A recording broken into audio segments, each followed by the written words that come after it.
we're looking here at a scarce early 19th century Finley map of New York State. It's printed on bond paper. It's engraved with original hand color. It's got the title in an oval at the top. Yeah, it's a very scarce map, which folds like this into its original folder, like this, which is actually a book, a thin book, which is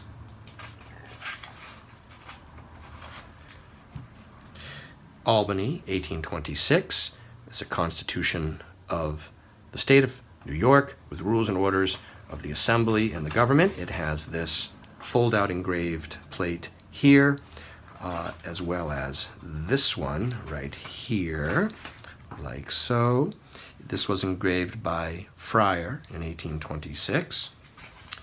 The contents here, Senate, the Assembly, the governor's message, and so on, are all found here, rules of the Senate. What is interesting as well is as we get back to the members of the Senate, their list, etc., we then get into this calendar for the year with all of these small little woodcut vignettes, like so. Well done. Yes, very charming, almost folk art in appearance.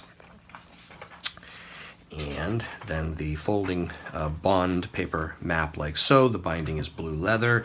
It is, of course, in a rather worn, poor condition, but still structurally sound, held by the binding cords. And with this manual are these assortment of loose Senate and political chambers for councilmen and aldermen, like so. Like this, nice little vignette there, 1850s. Most of these are from the 50s. This is 54, that's 54. And these are all part of this item here, sold as a group. And this lot is available now online from me, Brian DiMambro.